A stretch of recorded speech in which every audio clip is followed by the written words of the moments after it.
Alright mga idol, magandang araw sa ating lahat at kumusta naman kayo at kumusta ang Pilipinas? Pag-usapan natin yan mga idol.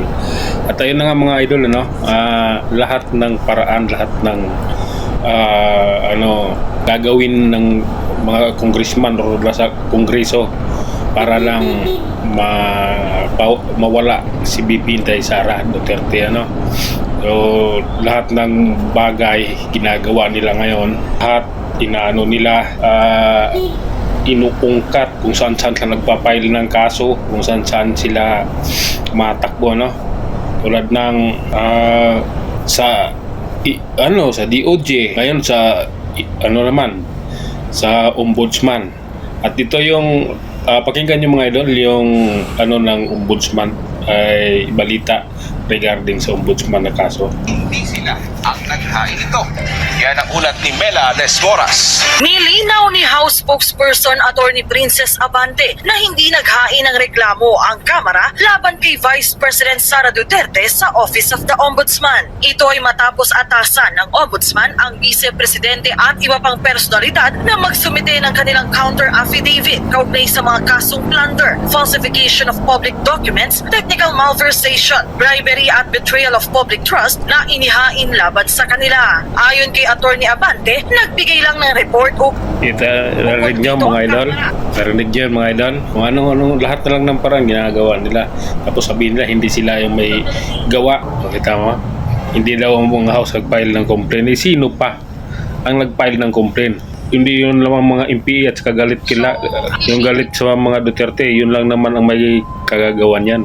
Yung impeachment trial through the transmission of the articles of impeachment. The committee report, the action of the ombudsman was upon the recommendation of a committee report from the House of Representatives. So we are looking forward pa rin for the impeachment trial to proceed. Sa ngayon, iginihit ni Attorney Abante na naghahanda na at patuloy pa rin ang paghahanda ng House Prosecution Team para sa impeachment trial. Paglilinaw niya, hindi naman nila inaaway ang Senate Impeachment Court sa gitna ng palitan ng matitinding pahayag ng dalawang kapulungan ng Kongreso hinggil sa issue. Lalo mo kaming inaaway. Kami lang ay ini-emphasize lang namin Kung ano-ano ang pinagagawa nila, kung lahat na lang ng paraan talaga na nila. Gusto nila kasi ano ang naging tungkulin namin at nagawa. gusto nila ma-disqualify si BP Sara sa 2028 election. Dahil takot na takot sila sa mga Duterte. Lahat na yung mga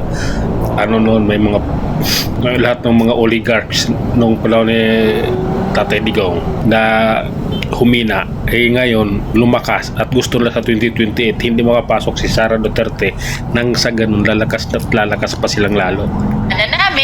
Inaantay na namin na gawin ng Senado ang kanila namang obligasyon at responsibilidad. Siguro din, ang ating spokesperson, wag din magsalita bilang parang sa depensa. Do not speak for the defense. Speak for the impeachment court. Kung si Senator-elect Erwin Tulfo naman ang tatanungin, handa raw siyang mamagitan sa Kamara at Senado. Today or tomorrow, so ceasefire na lang muna siguro para kasi nag-aaway. Medyo di rin maganda tingnan, di ba? Nagpapangayan yung dalawang grupo, nagsisihan. So I might do that. Una ng pinuri niya. Kaya mo, pati si Erwin Tulfo, January pa wala talaga, mapanlin lang yung mga yan. House Minority Leader Marcelino Libanan na isa sa mga miyembro ng House Prosecution Team ang mga Senator Judge na hindi nag-iingay ukol sa impeachment sa ngalan ng professionalism. Sana'y tularan anya ng iba pa ang proper decorum na ito at hayaan ang konstitusyon na manaig. Pagdidiin ng Kamara labis-labis natin katotohanan at Iwan ko sa kanila, yun ang papaniniwalaan natin.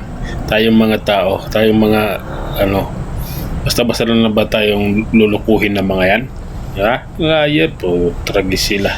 Gusto lang talaga nila matanggal si BP Sara. Yun lang naman yung pinaka malinaw dun. Diba? Yun lang mga idol, hanggang sa muli.